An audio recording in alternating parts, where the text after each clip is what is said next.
Well, welcome to our first webinar for 2024.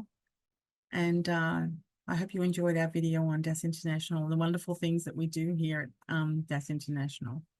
Hi, my name is Deborah, and I'm so glad that you're joining us for your lunch hour today. Thank you for joining us. And we'll be sharing VEENA, SHILPA, and ANUPAMA. We'll be sharing on curriculum remediation and how it plays an important role for students who learn differently.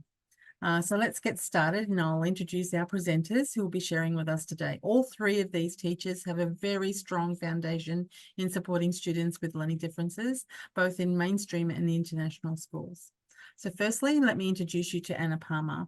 She's a senior specialist teacher with DAS International since 2019. And for ANUPAMA, it was students who learned differently that inspired her to move away from mainstream teaching to work with children with special needs. She brings with her a wealth of experience as an international school teacher with over 15 years of experience in the educational space. ANUPAMA is a lifelong learner and instills this into her students and her lessons. Next, we have SHILPA MADANE. SHILPA is a senior specialist teacher at DAS International since 2013.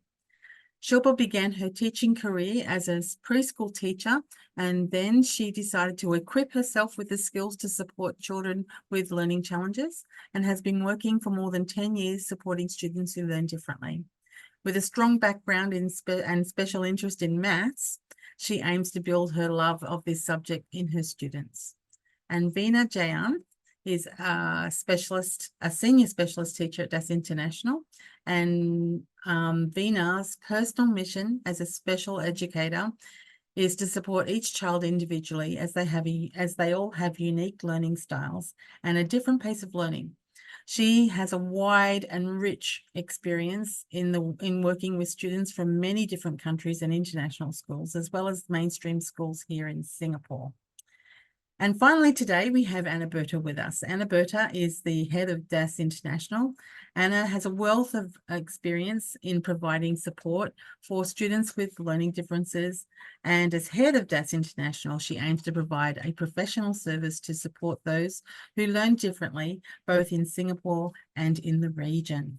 So guys, Anna, it's over to you. Hi, good afternoon, everyone. Welcome, lunchtime crowd. Yes. Yes, hi.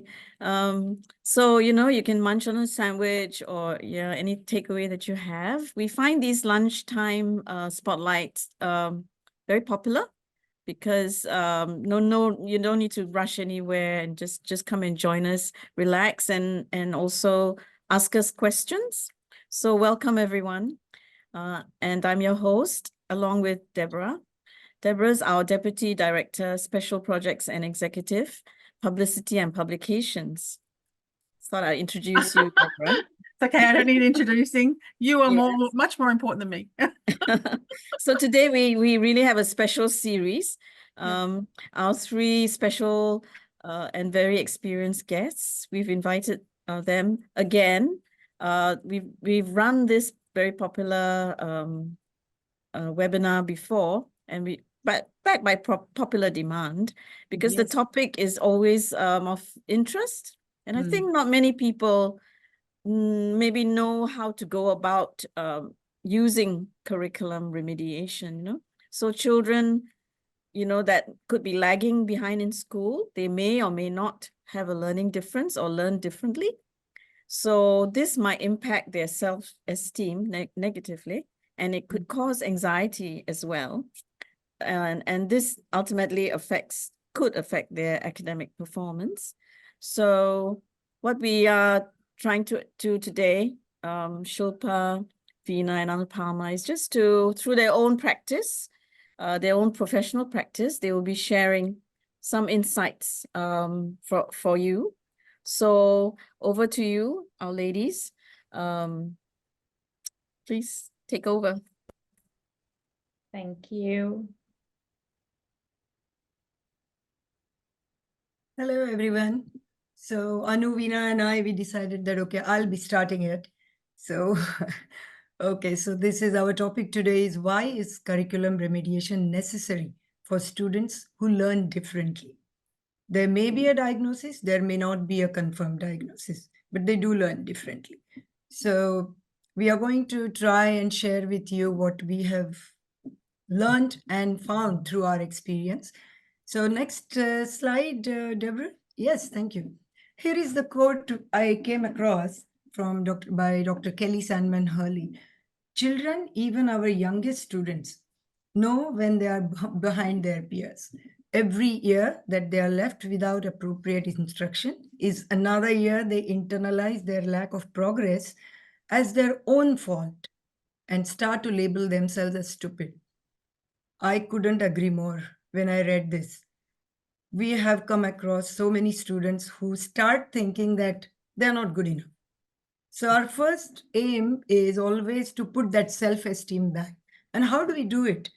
Yes, many of them come with a proper diagnosis and okay, we can work on phonics and basic math or dyscalculia, dyslexia. But then again, at the end of the day, we can't forget that they have to attend a school. They have to learn a certain curriculum. And that's where, the exclusion begins. They start feeling not included because they think that they are not capable enough. And then, the whole thing, the self-esteem gets affected. They become more introvert. And worst is like this last sentence. They internalize their lack of progress as their own fault, which is not true. It's not their fault. And the labeling themselves as stupid is even worse. So that's where we all realize that curriculum remediation, it's like a bridge which we build. We close those gaps and we start building their self-esteem. And when I shared this quote with VEENA and Anu also said this. They both shared some thoughts also. Anu, what do you think? Like, you also have come across, right? Yeah. Yes, So- absolutely, Shilpa. It's like, often we expect them to start learning the way their peers are learning, where they probably learn differently. And it's like setting them up for failure right from the start, and that's that feeling of, oh, and that whole thing that, that progress, that lack of progress as their own fault. Actually, they start blaming themselves. And, I came across my grade 4 student who felt so sorry that her parents are going through so much because she's not performing as per the rest. So they blame themselves, which is actually not their fault. They just need to be, given the same material in a different way, and they don't realize this. So this whole spiral of, has such a negative impact on them, which we need to really address. Yes. And I know VEENA often says there's a song which, plays in her mind when she's trying to work with, which we all do, but this is a song which resonates with her. So I'm going to invite VEENA to share that more with us with the next slide. Yeah, Anu and Shilpa, you know me very well, and you've heard this many times, me all the time saying that there is this song that plays like a litany in my mind. It is this song by ABBA, which is like slipping through my fingers all the time. I try to capture every minute. I think we as special educators, we could replace I try by we and the word capture by catch. Like most of the time we're trying to kind of catch them at the right time and see that every minute becomes valuable for them in their learning journey in a classroom setting, so that they don't feel like Shilpa said, not included, or they don't have a lack of self-esteem, or that they don't think that they are not on par with the rest of their classmates. Yeah. So moving on, the next slide. I think one of our parents' quotes kind of bring this out very aptly. The words that actually hold our attention here is always playing catch up. In this quote, the parent clearly says that the child is always trying to play catch up, and the word inclusiveness. These are the two key words that we could address when we deal with children using this curriculum remediation. So we keep on saying curriculum remediation, curriculum remediation. So what does this actually mean? Let's move on to the next slide there. Yeah. What is curriculum remediation? We all know as teachers and special educators and people in the field that remediation is like tailoring instruction to match the learning styles, the ability of the learner. It is a very individualistic way of teaching, and it aims and works with the strengths of the learner, individual strength of the learner. Curriculum, as we all know, is that it's a framework within which a school or any educational institution bases its instruction, educational instruction, and then bases the expectations that the students have to perform or in a particular way, or should be able to kind of achieve goals in a particular setting, in a particular way. Loosely put, curriculum remediation is a happy connect between the two. It's like a bridge between curriculum and remedial work. As we move on, Shilpa, would you like to talk about why this is so important in today's scenario? Thanks, Veena. Yeah. What is curriculum remediation? Yeah, you explained it pretty well. And, and why? Why is it necessary? So here if we see, I have put a poster here which says that unsure, puzzled, confused, lost, unclear, baffled. We have heard these terms a lot. We hear these terms from our students a lot when they come for class. The reason is they probably have some diagnosis and we can always work on foundation. But like I said, at the end of the day, they have to face their school curriculum. And when a new concept is taught, there can be a lot of confusion. They could be puzzled with, if I do a lot of math with students, so I have seen that there's a lot of confusion with mathematical terms, the jargon, and they are like, I didn't understand it. So that this is what we call missing a few critical skills. Many of our students, we also notice that executive functioning is weak executive functioning. So it all begins with that, the poor organization. Then, as I said, conceptual understanding, weak conceptual understanding due to certain conditions, and gaps in learning. Again, we always keep talking about gaps in learning when it comes to curriculum remediation, because there are gaps. We are doing, suppose the child is learning something in school, and then we still are touching the foundation things or basic math facts, then the gap keeps increasing. So now why the curriculum remediation becomes important is we start filling those gaps. We connect the lesson to the current curriculum topic, which is being taught in school. So that way, what happens is the lagging behind in the class, which is happening, which will start that process slows down, because the lesson is connected. The child knows that, okay, this is what I learned in my class with my specialist tutor. Now I'm going to face the school. That's fine. The fear, it lessens the fear. Another thing is, like I said here, inclusiveness. So to unblock the hurdle in progressing and to facilitate inclusiveness, that's the most important thing. Not being, feeling left out. When they are learning something, the whole class understands, or probably we can say 90% of the class is understanding it very well. They can go on doing their work. And this student is not able to follow it. There is just confusion going on. And so that slowly what happens is they feel like they are not part of classroom. They don't participate in any class activities or discussions. And most important, one of the things which we have observed here, the lagging behind, which we said it's not always due to only these gaps, but long absence from school. I have had a student who had serious depression issue. So she was in and out of hospital. She missed her school for 7 months at a stretch, and that too at grade 9. That was quite a bit of curriculum lost, So when she came back, it was like, I wouldn't even call it a gap. It was like a wide gap. It was not even a small gap. So we had to work really topic-wise and every day, like it was like intensive work. So that also is one of the issues which can cause. Another thing is moving schools. When we say moving schools, parents move countries, schools are changed, everything again, the method changes, the methodology is different in every school. So all these things can start impacting their progress.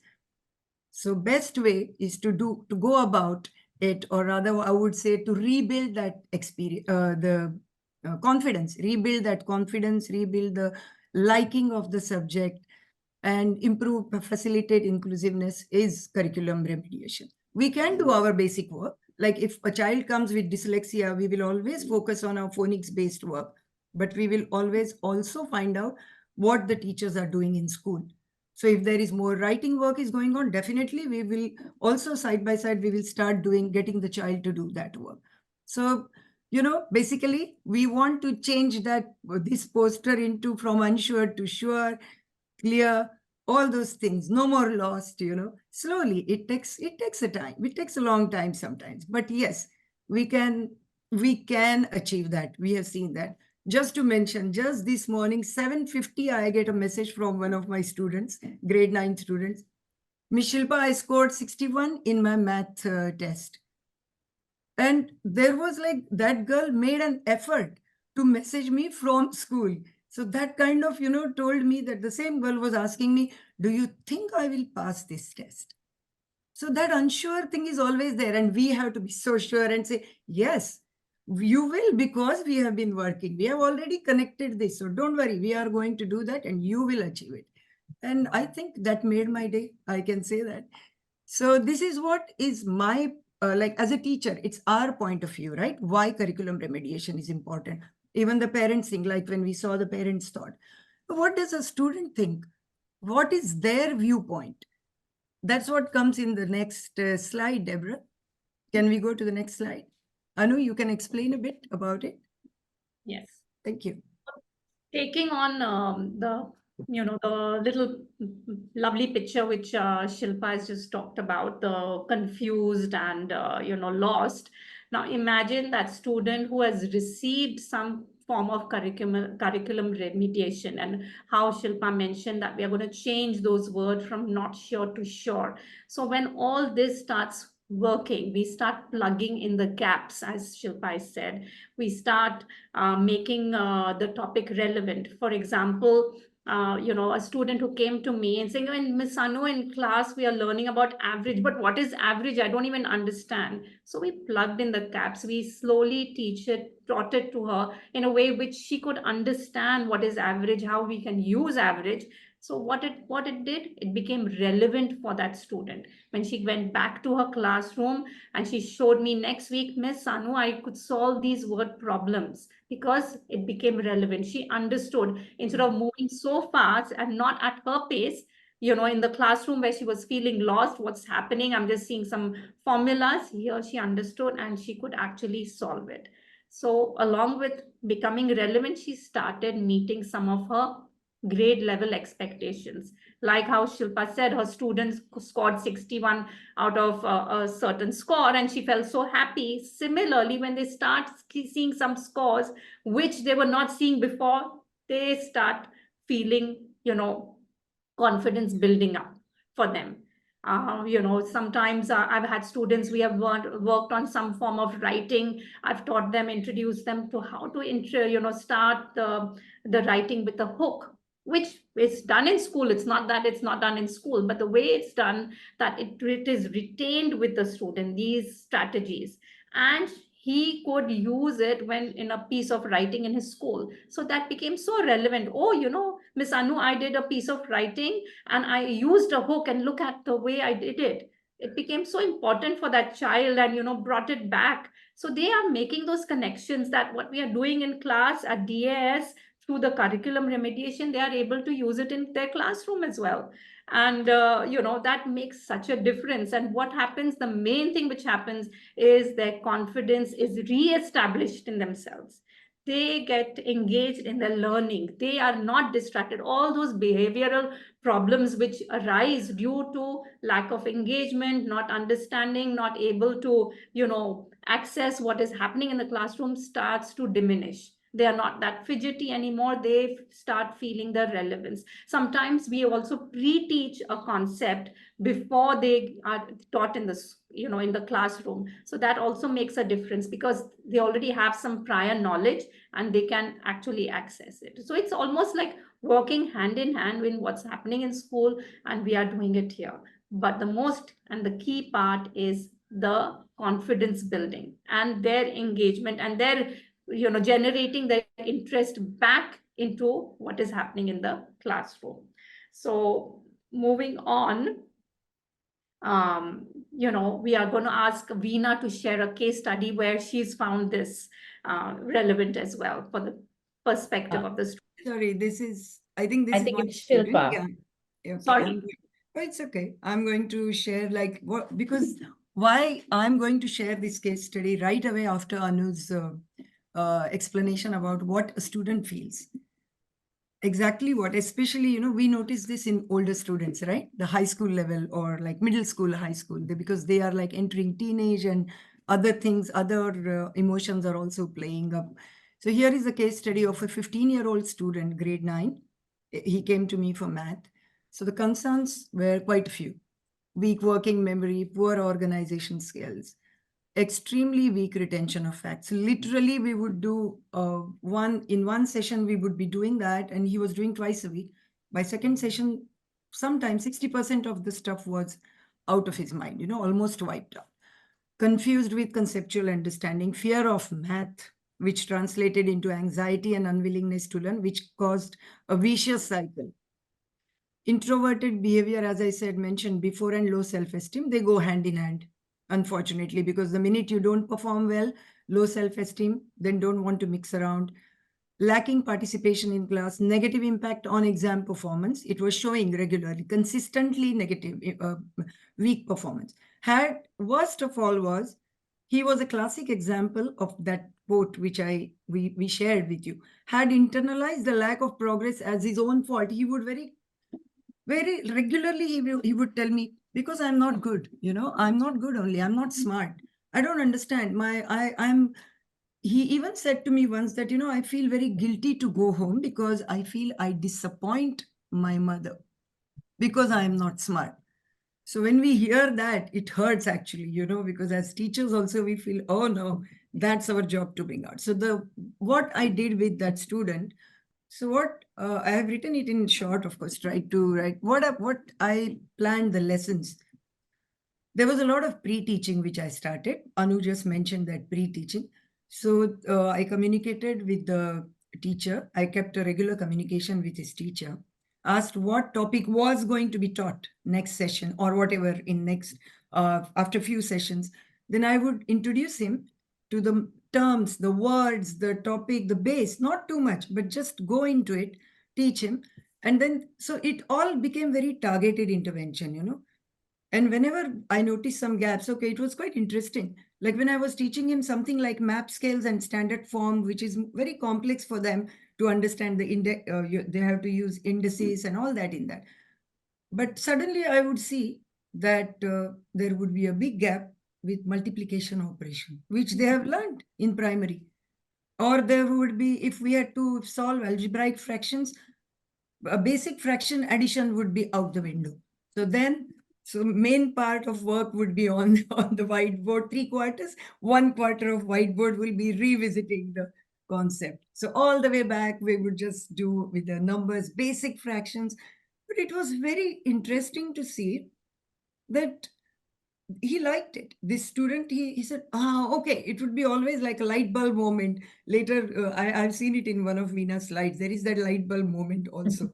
So you'd say, yes, oh yes, I remember this. Now that's fine. Then there would be the application of that concept, that pre-learned knowledge. So that was, I did a lot. Then another thing is I used a lot of assistive technology and virtual manipulatives to do the basic stuff. Because then every time writing on whiteboard, so to make it more interesting, because some of the young students I would like to share, they would say, oh, why are you taking me back again? Do fraction addition and all. Of course, I have done that. They forget that they have forgotten it. They don't like it. So the best way is to go through something like, virtual manipulatives or some assistive technology program. That they don't mind. They don't seem to mind because I guess they think, okay, it's something to do with a computer. I don't know why this generation, they just love computers more than anything else in this world. Yeah. So that worked. And metric conversions, oh my God, this topic keeps coming all the time. This never leaves our back, does it? And that I have noticed they really, really struggle because they forget. The facts forget. So we did a lot of charts. We created our PowerPoint, lots of, that's where our assistive technology comes very handy. And choice of multiple strategies. Yeah, it sounds very interesting when I say multiple strategies. Not that I was giving him 10 strategies, but definitely 2 to 3. So when we solved quadratic factorization, I would give him 3 strategies, which he could choose. And it's interesting, every student chooses what they feel comfortable with. So here I'm talking about more of high school students. The reason is a lot of curriculum remediation. There is no way out. I can't say, okay, let's just stick to multiplication, division, or decimals, because no use. He'll go to school and the whole, it's something totally different happening, right? So anyway, so after a few sessions, and I was sharing this experience with Veena and Anu. The student, when I told him to write on the whiteboard, we have such beautiful, huge whiteboards in DAS, right? So I told him, why don't you solve it on whiteboard? The body language was so negative. He just gave me one look and he said, no, why do you want me to go to the whiteboard? I hate it. So I asked him, why do you hate it? It's okay. You can use whatever colors you want. Just have your time, have a good time on whiteboard. It was a struggle to get that boy. The reason, of course, I kind of understood why he was kind of, so conscious. Then he went, he stood and he said, you know what? My teacher tells me in the classroom to do something on the whiteboard. I cannot do it. And the whole class laughs at me. I'm so sure not many people mock him, but it's all in here. It's all already, he has internalized it so much now that he thinks the whole class is laughing at him because he can't do. That's a sad thing, So anyway, I told him that, you know what, here I'm the only one, no audience, do whatever you want. And it was amazing to see. In that one session, we solved 8 big problems. Again, here I'm talking about something called sine, cosine rules in scaling triangles. People who have done high school math will know. It's a complex thing. I just didn't say anything. I went on putting a problem on the board. I would just drop some hints. I would say, of course, he needed some assistance. He couldn't believe himself. At the end of 8th sum, I said, did you even realize you have done this? He said, oh, but how did I do it? I said, that is what you need to discover yourself. That's what we need to do here. You have that thing in you. We can achieve it. So this is what we do when we do curriculum remediation. And the best part is he messaged me later and he said, okay, now I think I will not be so worried if my teacher asks me to go to the whiteboard. Great. At least one step achieved, by doing this. So I have already observed that there is definitely, I don't even have to mention this. The procedural fluency was good. He was comfortable with technology. I don't even have to mention it. And most importantly, he is overcoming the fear of the subject, which was only achievable because of curriculum remediation. Wouldn't have been possible any other way. I don't think so. And the latest math test performance was definitely much better. I will not say it was excellent, but like one of my old students said to me, I fail better. I really like that statement. When I said that she didn't pass and she said, yeah, but I failed better this time. So that's it. So that is what I think I would come. These were the outcomes which we saw. And but again, all this it was possible. I could facilitate a lot of things because of the communication, the 3-way communication, which was happening between the teacher, myself, and the parent. I think Veena will explain more on it now. Over to you, Veena. Yeah.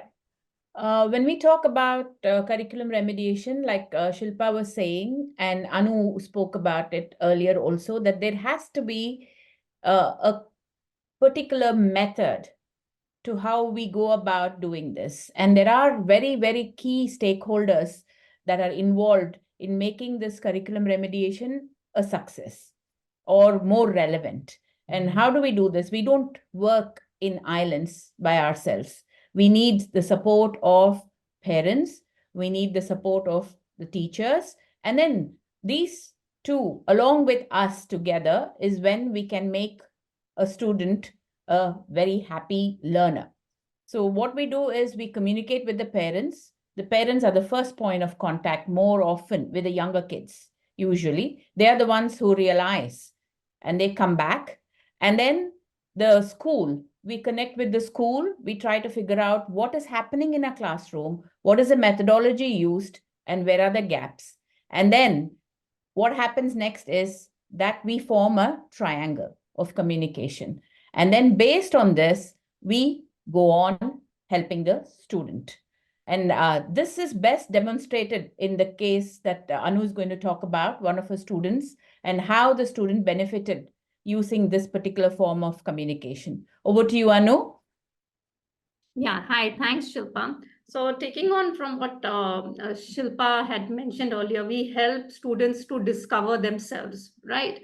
And what VEENA also mentioned, that the 3 pillars of communication is really important, and that transference of that communication. So yeah, even trying to establish communication is very important with the parents, the schools, and with us, the specialist teacher. But it should be a smooth flow. It should be a constant. And without that being established, it's really difficult for us to, to make a successful remediation lesson. Now, let me share with you where a successful communication has been established and how did it work for us.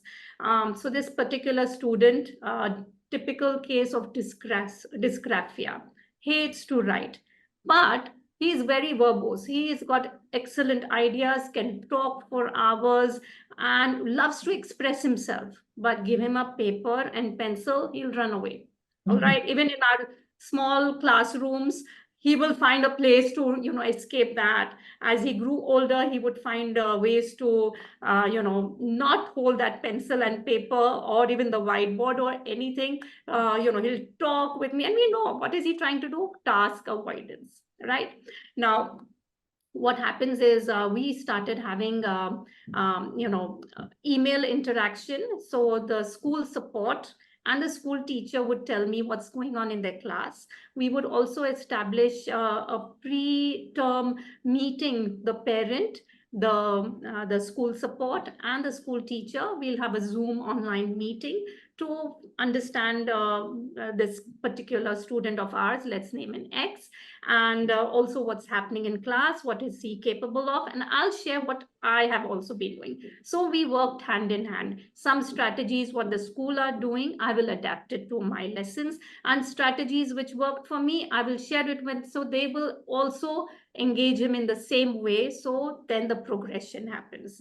For example, if the school was doing a piece of writing and they gave him a graphic organizer, okay, to plan out his writing. Now, what I did it, I adapted it to him, because what was working with student X was strategies such as modeling. So if I would write, he would write back. I would do shared writing with him. Okay, I write, you write. So these are the ways I started to engage him in writing. So modeling or partner writing worked with him, and I would share that with the school, and they started also adapting, his little lessons in the same way. The graphic organizer came from the school. I use the same. So he's familiar. Oh, this is something we're using. But what did I do? I modeled some pieces on him. So we added an extra column and I would model it for him. And he would have another column where he would write his own. So this way we adapted. All right. I would also tell them to share weekly homework, weekly task with me. So he would get the heads up before submitting on how to go about the homework, how could he start, how could it, and we would do, I would also modify the homework. So this was all in conjunction with the teachers, and their acknowledgement that I will modify it, make it little more interest-based for him, because so then it becomes relevant. We had spoken about relevance earlier.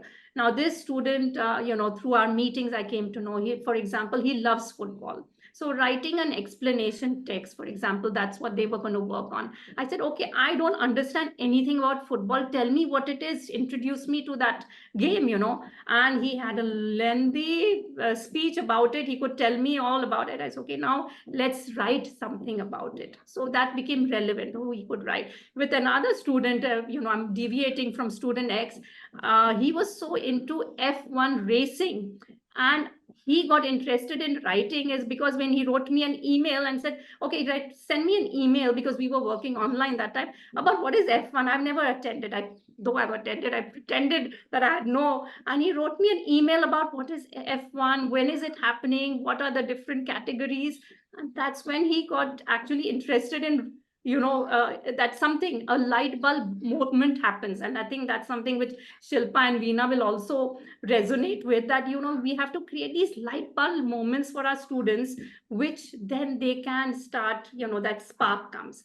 And also coming back to this student X, we realized that even what they were working in school and here, we all were having one common issue, that the student was still, very adverse towards paper, pencil writing. And I discovered that when we started typing, he was very slow at typing. Dysgraphia also affects your typing ability, takes time for you to type. So we started using voice to text. And when he discovered that voice to text, his ideas, his small paragraphs became, 3, 4, 5 paragraphs. All right. Of course, he would want to play a little bit around. Oh, can I shout out this word and will it come up? It's a give and take with students. And I think Veena and Shilpa will also agree that we give them inputs. We take in a bit of their little, their quirks and all of that. And that's when we build up the rapport. So, and we share all this with the parents and they say, yes, we agree. So, but making that strong foundation of parent, teacher, and and ourselves, communication strong is really a key to a successful stepping up the curriculum remediation often. And it's not only just the parent teacher, sometimes we have different stakeholders also involved. And I know one of my colleagues who sat through lessons having not just the student, but the other stakeholders also involved in the lesson. So, and that made it a very successful hand-holding for a point, and then she started giving it away. Okay, one stakeholder, like maybe the shadow teacher. I mean, I've had that experience, the shadow teacher also sitting through our lessons, and slowly we build up the confidence in the child to just make it just the, us as the specialist and the student themselves. So yes, communication is key for anything in life, especially when it comes to, remediation. So let's move on further. Next slide, please. Yes, so about different approaches now, like I just said, that we adapt our, the way the school is doing it and adapt it to our student. I think Veena also has to share a little bit more about how we adapt ourselves and make our approach different for different, topics and things like that. Over to you, Veena. Thanks, Anu. Like what I would say as a different approach could also be said as a special approach or a unique approach, kind of relevant, individualistic, targeted, one-on-one sessions, which are like very focused on what we are going to be dealing with on that particular day. And then always kind of set up for success. So build small, successful modules of every lesson so that it builds up into something that is for the child, something that is a confidence booster and also interesting. And many a times as specialist teachers, we act as an advocate. We try to fight for accommodations for the learner. We fight with the school, we fight with the system. We try to get them to kind of understand and also try to mirror what the child can do rather than cannot do. So we try to get them to understand this. And this, I think, is best demonstrated in the student that I'm going to talk about next in the next slide, please, Deb. Next slide, please. Yes, thank you, Deb. This is a child who was in grade 2, who is in grade 2, who definitely has gaps in her phonic knowledge, and she's struggling with letter sounds and then blending. She's at that level, actually. And suddenly the parent and the school sends a list of spelling words, 10 spelling words, all of them ending in AL, EL, or IL. And I think as special educators, we do know that these sounds, AL, L, and IL, are very, very difficult for children, especially children who have an issue with auditory discrimination, because the minute they hear the L sound, they will only put L and they will not bother about the vowel that is preceding it. So already it's a challenge. And the child, like I said, was only doing letter sounds, 2 or 3 blendings, okay, with consonant blendings and 1 vowel maximum. So this list came in. And so what do? Do I just tell the child that, oh, no, you, or in my mind, I do know that it's a very hard task for the child, but then I don't say that out loud. So I said, okay, let's try and do this. So what we did was that we started reading the whole list of words. I helped the child read the words so that the child felt that an effort was being made and totally not blocking out the whole list as something that she couldn't do. Then we moved on and said that, okay, choose 3 words from this list. So that immediately sparked an interest because, you know, I'm giving the child something that he or she is going to be accountable for. So by choosing those 3 words, she was being made accountable for something. She's chosen some 3 words from that list. So she chose local, travel, and pupil. And then, so of course, local, I also tried to explain the meaning. I said local means what? So it's something in your surrounding. Travel, of course, she knew very well. Oh, travel by flight, travel by plane. I'm going here, I'm going there. All that started. Then pupil, she was a bit stuck. Then I told her pupil means student, just like you. So you are my pupil. So then it kind of stuck somewhere. Then how am I going to teach how to spell these?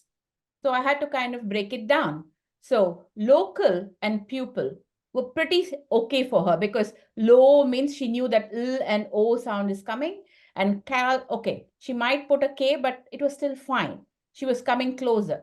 Pupil was the same. But what about travel? We all know that travel actually has to be split as trav and L. But then, you know, for her, she preferred it as trav and well.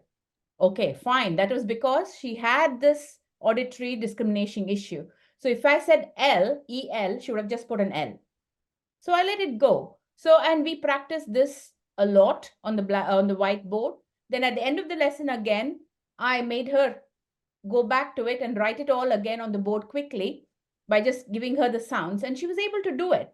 And I left her with a feeling of success, that she knew 3 words out of the 10. But in my mind, I was thinking, okay, now I have to really communicate with the school. I have to tell them that they could add about 5 or 6 ability-based words for her along with the list. So this was the accommodation that I was going to probably talk about to the school. And I did that. And from the next lesson onwards, they did add a few of ability words for her as well as what was going on in the classroom. And then she came back to me the next class and she said, you know, Miss VEENA, I spelled the word student correct. I said, what do you mean student? Then she said, no. Remember that word you taught me, which began with P. Then I said, okay, pupil. She said, yes, I got it correct. So there is my success story. Here we go. It was something totally not in her ability level at that particular moment.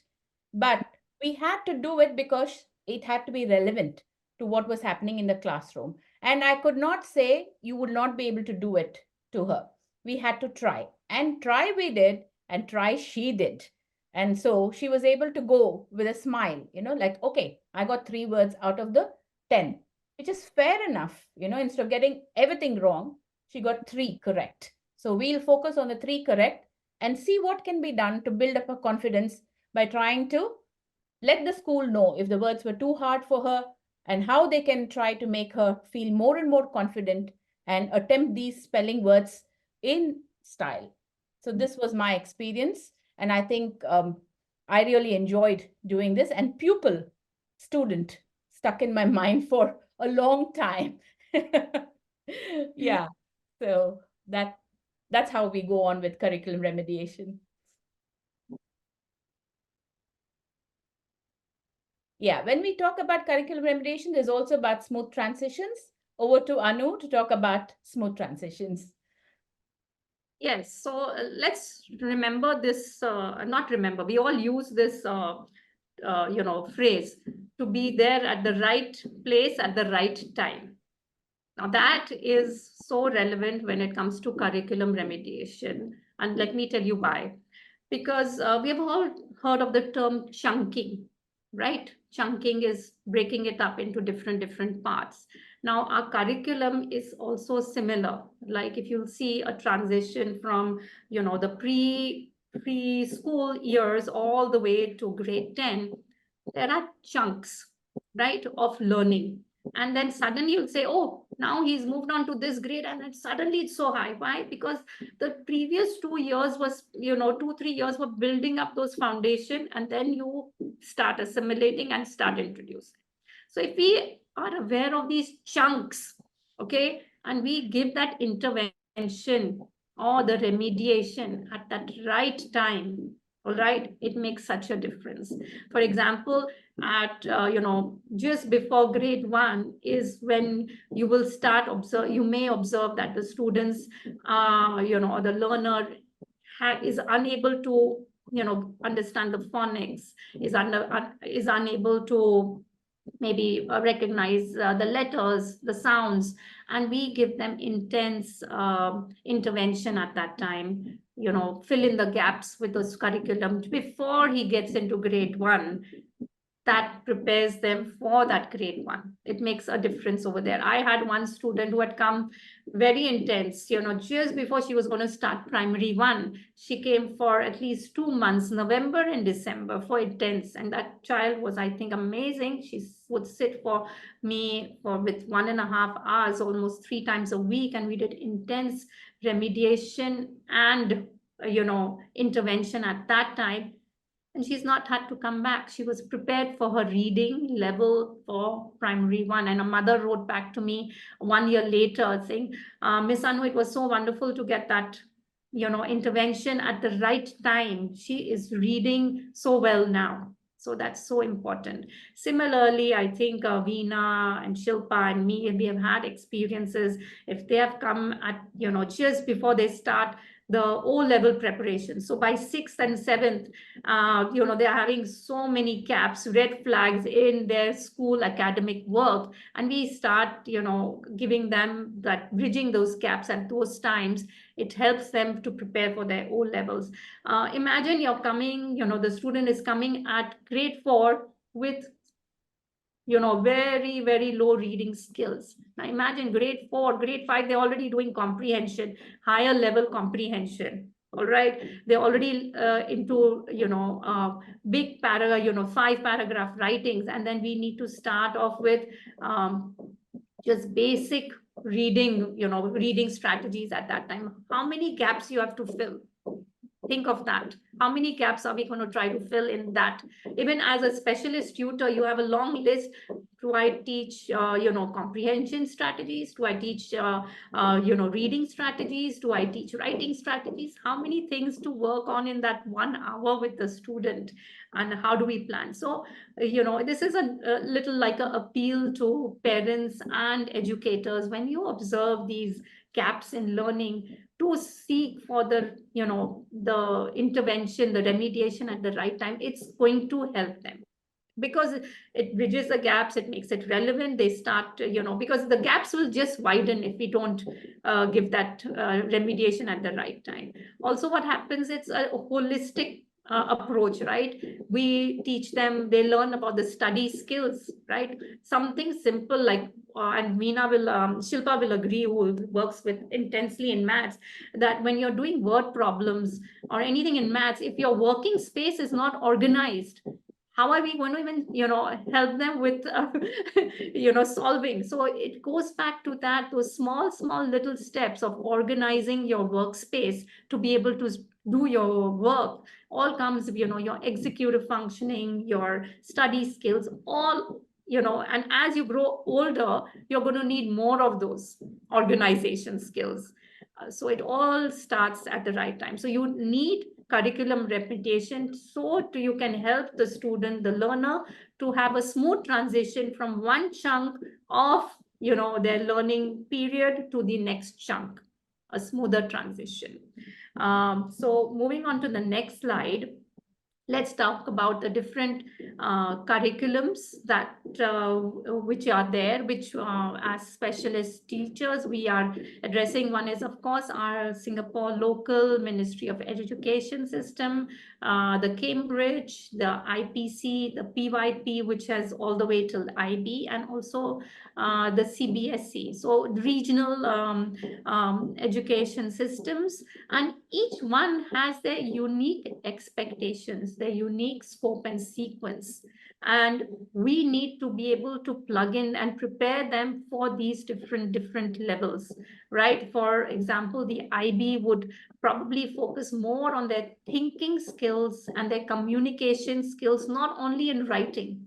They want the oracy, they want their presentation. So when it comes to presentation, we also need to help our students prepare with, different apps. Now, it's not only just PowerPoint, like VEENA said, Shilpa said, why do students love their computers so much? But they are so involved. Like, I have a student who creates, leaflets and, whatever their understanding on Canva now. So before we are yes, so before we are, it's a whole lot of things which we need to adapt and get them comfortable with. So different curriculums are also so relevant, and to be abreast with all of that. So besides curriculum, moving on to the next slide, we have different topics also, which VEENA is going to elaborate, and then Shilpa and me will also add our bits. So over to you, VEENA. Many times the children do come with one particular assignment, or probably kind of a presentation that they have to give the next day. So it's usually like that, because children are children and they will work last minute. So they will come back to you and say, we have 1 hour and then we have to prepare something. So that topic might not be familiar to us. It has happened many times, because I've had to work with IB students. I work with university students on executive functioning and organization, and I work with high school kids. So they all come. It's quite a normal thing for them to say, okay, we have this topic and we have to do this. We might not be familiar with what the content of that topic is. But do we say, oh, we don't know how to do this? No, we don't.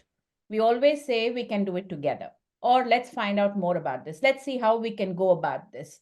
Let's see how we can put you at ease so that you're not anxious about how you're going to finish that task for the next day. So what do? We do our thorough research, probably sometimes in private on our phone, because we don't want the children to know that we don't know. Straight away, their confidence just shatters if we say we don't know. So we have to quickly do a research. And then we have to say, okay, or we can say, come, let's research together. So that way we learn and they learn simultaneously. And then we pick out the key words, we pick out the relevant lines and information. We help them sort them in chunks. So use the necessary graphic organizer that they need, whatever they need to kind of put that information. And then let them have whatever they need to do their work independently. We leave them at that point. And whatever they do afterwards, however they assimilate this information afterwards, is their own, it's their own USP. It is something that is very, very individualistic. So we did not hold hand in making them construct the whole thing. We give them only the methodology or the aids that they need to kind of assimilate this knowledge and then they take it back and they put it all together. This is the part where we build their confidence. It happened to me with a child who came saying that he had 1 hour to write a blog about his hometown. But here you go. It's not something that is as simple as that, but using the pillars of geography. Wow. Now, what I know that there is certain things that you have to involve when you do a blog about your hometown. But then what is this pillars of geography? I'd never heard of it. So quickly, I said, okay, I gave him the outline of the blog. I said, okay, whatever information you have, start sorting out here. And in the meantime, I went back to see what this pillar of geography was. And it was 5 points: location, place, region, movement, and human and environment interaction. So he had to sort out all the information that he had about his hometown on the basis of these 5. So we left him with this particular sorting out action and in the structure of a blog. And then he went back, put it all together and submitted to the school, and then got very good feedback about it. So this is how things are done within an hour. Over to you, Shilpa and Anu, if you have something to share about this. Yeah, I had a student I used to work on literacy with, and suddenly during a lesson, it was an online lesson, luckily for me, saying, I need to do a business study report. Business study report. Now, obviously, I had to hide that big, shocking expression of mine. And it was not just a simple, it was about how to create a successful transition of retaining employees who are, oh my, okay, so quickly, or like she said, on the side, I'm, on my phone, on my iPad, I'm doing a little research, business study, terminology about this. So I have a vocabulary bank ready for him to help him create that report. Yeah, so these are topics you suddenly come up with, and the mantra is you don't say, no, I don't know, let's do it together, and, explore the topic with the child. And then they also enjoy the discussions we have. They enjoy sharing, because it's sometimes not that regular math or literacy they're doing. I had one student who came to do, I need to just work on giving a speech. I want to come. And he came actually for a whole week for intense is drafting and, probably just, on his building his oracy and confidence to give speeches. And he wanted to stand for his school committee. So that it worked well for that. And Shilpa, I think you have also done some interesting. I had another like this grade 8 student came and just told me that, okay, this is a project for design and technology, and we have to decide what type of design we choose for homeless people, for homes for homeless people. Now this project for homeless people in Los Angeles. This kid sitting in Singapore, the school had given them a project. First thing is, our kids in Singapore don't know what's homeless. So it begins from there, So we did a lot of research on that, because when I said to him, oh, there's a lot of architecture thing, then he looked at me and he said, but you are good at math. And how does that make me good at all the other things? So I had to tell him, no, my dear, we need to do some research. So we both went, like, I think VEENA mentioned that word, the credible websites. We have to be very careful where we do our research. So we guide them. When we do that research, we don't let the student do, okay, go, you find your own stuff. Because once they come to us, look, if they don't come and ask us, then it's okay. But the minute they come and ask help from us, it becomes a total responsibility for us, It's our responsibility what we are telling them where to research. And they are at risk if we don't watch what they're doing. Yes. So what all we did, we found 3 designs of homes. And it was very interesting to look at, to hear his perspectives, He even spoke about mental health when it came to homes for homeless, which actually taught me a few things as well, because when we went through those designs, he said, not only he said, of course, there were a lot of articles about it as well, that if this kind of like one whole big long hall is built for homeless, and there are some 100 people kept in that one big room, there can be more violence. Yeah. there will be more depression cases. So it was very interesting to find out what all these children are learning. Now, why we are putting this in curriculum remediation? Because it was not some hobby project. It was included in their curriculum. They are graded on that. That is why we cannot say, I don't know. We at least say, okay, let me help you. Let me try guiding you on this. So that kid prepared his report. He sent me his draft. He decided on whatever design. And I did not correct his draft for the facts. I corrected the grammatical mistakes. I suggested maybe you could do these edits grammatically correct or whatever spellings. But the material was his. Basically, it has to be a very independent work. We teach them to be independent, no spoon feeding. It is curriculum remediation, but it is not spoon feeding. Very, very clear words. Okay. So it is always that path we show. We show them that path. Come on, you can walk. We are there to hold your hand, and we are going to achieve whatever potential you have, and whatever target we are aiming at. That's all we are teaching when we are doing curriculum remediation. It is not homework help. It is not doing work for them. No. So you know what? That's it is an excellent way of building their self-esteem and knowledge. So we can go on doing that. What's the next slide, Deborah? I think we are summarizing it already, right? We will. That's a summary slide. Yeah. Veena, Yeah. would you like to talk about it? Yeah. Yeah, like to put it in a summary, what is curriculum remediation all about? What are the important things? It's the flexibility. Like we said, we should be ready to kind of deal with anything that comes our way at any time. It is like familiarize with respective curriculum objectives, because we are working with particular schools, particular curriculum. So we need to understand what their objectives are. Then we have to develop a relationship between the school and parent, which is the most important aspect of this particular way of working with children.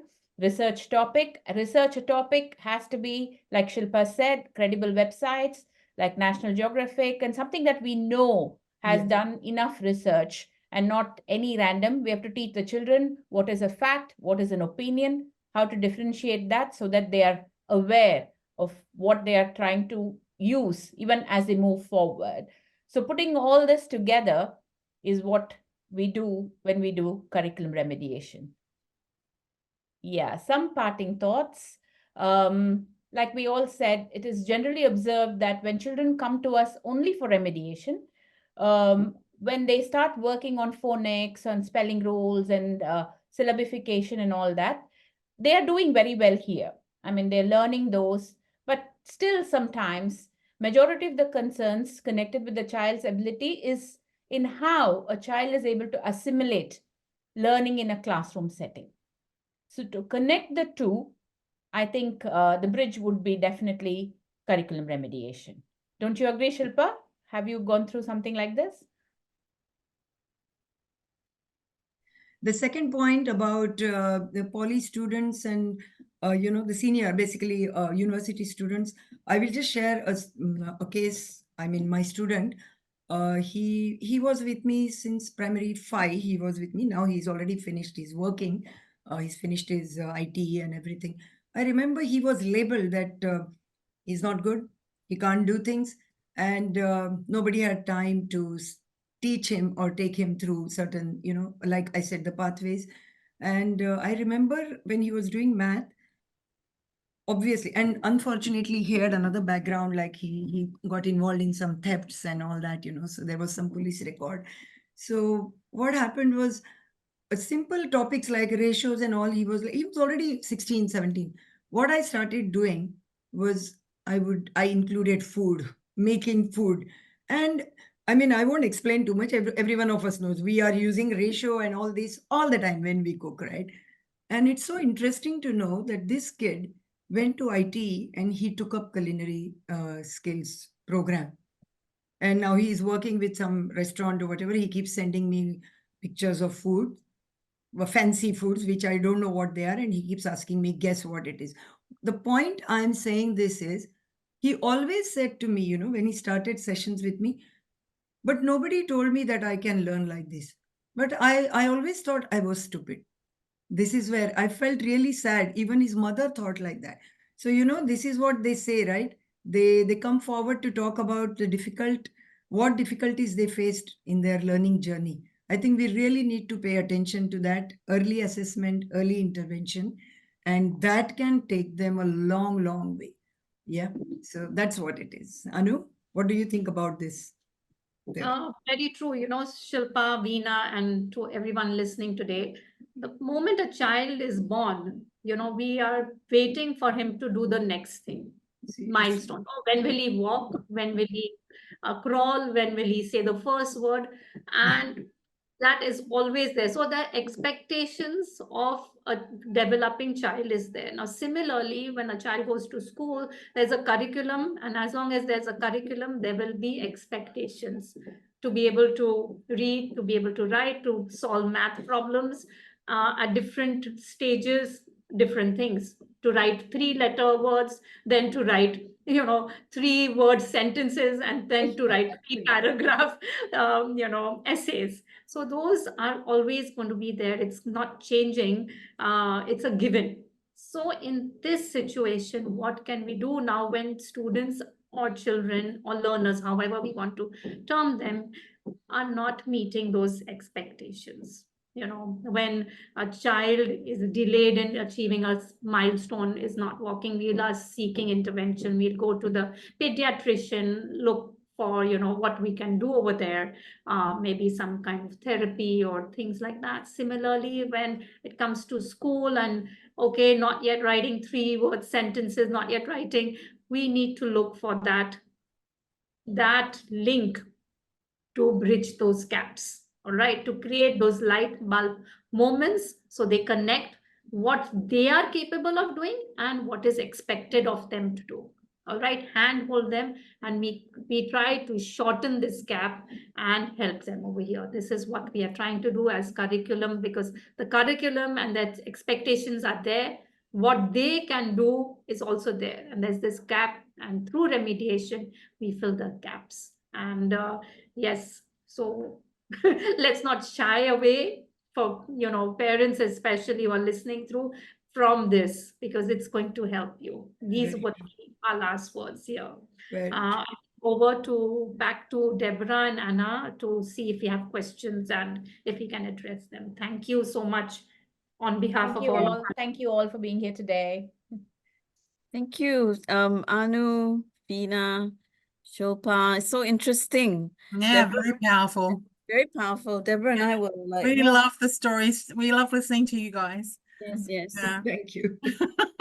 There is one question. And it's how do we know if our child needs curriculum remediation?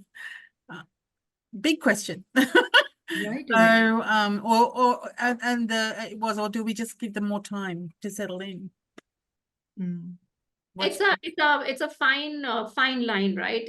I think the first step would be give time to settle in, but because child will perform at their pace at their time. But if many red flags are observed by the teacher and by the parent, it's time, after giving enough time to settle in, then we need, because it will show up in many ways, all right? Given a few weeks or a month of settling into the school routine, 1.5 months max, and then you are still seeing those, you need to, that's from my perspective. Veena and Shilpa, maybe. I have a point here. Yeah, that's a good one, the red flags. But what is enough? What is the enough time? I have a feeling that it depends a lot on the different curriculums, different schools, because sorry, but if the child is an MOE student, that those red flags will come up too early, and because the expectation starts at a very early age. But having said that, in international schools, they are given enough space, time. There are different approaches. So, I think teachers only start doing that in international schools most of the times. So probably it depends on what curriculum the child is studying and how the atmosphere is. But yes, like you said, Anu, mostly the teachers will raise the red flags. The parents will know. Parents will know as soon as the tests begin. The tests are benchmark, right? We immediately know what's happening. So yes, Veena. I think Veena, Yeah, I think it's not only the academics. The red flags could appear in behavior Mm. Very true. sometimes, you know, like, and that would probably direct sometimes. That would be the visual, actually, or something that alarm that rings Yeah. first to kind of project or point out to where actually the problem could be. So if the parent or the teacher is repeatedly observing certain behavior patterns in a child, and the child is not able to kind of fall into a particular way of managing those behaviors, then again, it could reflect back into what the child is feeling in the classroom. True. True. So that could be also a key point. Very true. Yeah. Yes. Well, we've definitely run over time today, but it was such an interesting conversation. Yeah. It's very interesting. I mean, you had me enthralled the whole way through. Thank you. If our attendees would love to give us some feedback on the forum, we'd love to hear from you, and obviously our presenters would love to hear from you too. Sure.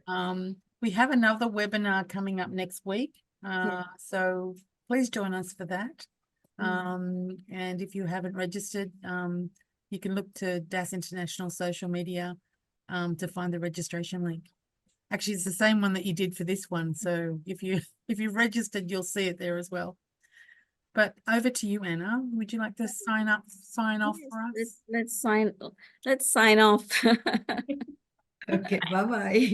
Everyone, thank you all. everyone for coming and joining us and giving up your time, your lunch hour to hear all of, you know, our experienced teachers. Really, we appreciate your time that you've given us, Shilpa, Veena, and Anu, and thank you, Deborah. Thank you. Thank you for Thank the you. opportunity. Thank you so much. Thank you for all of you for being here. Thanks, Deb. Thanks, Anna. Okay. Thank you. Thank Thanks, you. Shilpa and Have a Anu. good day. Bye-bye. Bye. See you Have a all good again day. soon. Bye. Bye.